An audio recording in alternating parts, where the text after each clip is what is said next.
Chapter 11 is about making decisions based on costs, and that means determining whether costs are relevant or irrelevant to the decision. And so what I wanted to do by way of introduction really to that concept is run through this homework problem that's in your book, 11-22. It, I think, illustrates the overall concept of what constitutes a relevant or an irrelevant cost. And then I'm going to put out on Canvas another video that walks us through in an Excel spreadsheet some examples of using those concepts. So in this particular scenario, we have Robinson Computers. They make 5,700 units of a circuit board that they call CB76.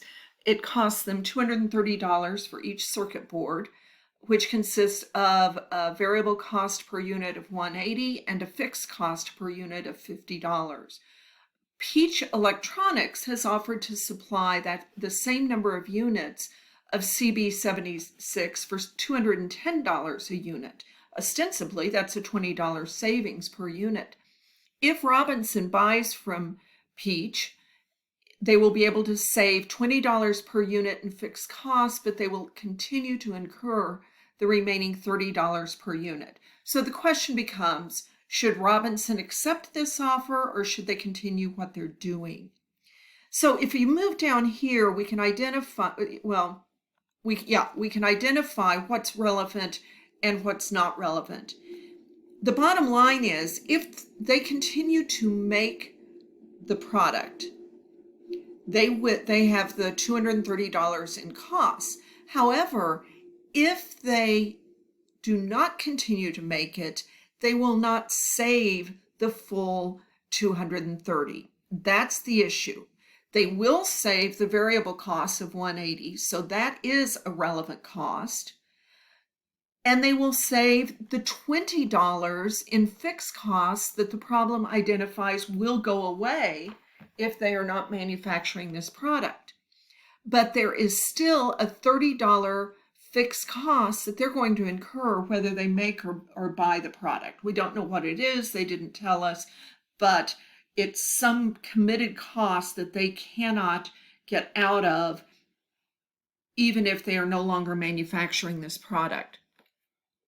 That means that they will only save $200 if they outsource this product, which they will then have to pay $210 to buy. So as you can see, once you identify the relevant costs, it really does not make sense to outsource the manufacturing of this product because they will spend more than they will save. The relevant costs in this scenario are the avoidable costs going forward. They're the costs that are different between the two scenarios.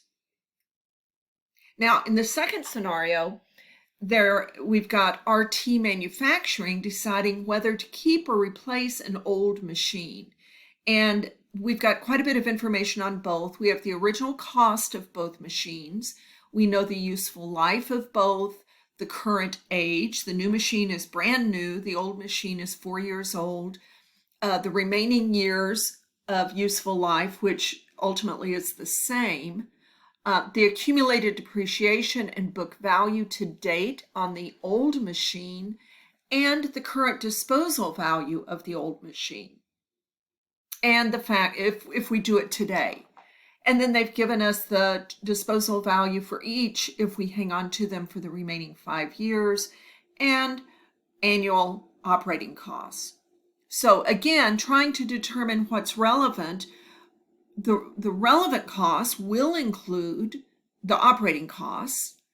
So if we keep the old machine, it's going to cost us $18,000 a year for a total of $90,000 a year. The new machine will cost less to operate. So at $15,000 a year for 5 years, it will be $75,000. So there's a savings there of $15,000.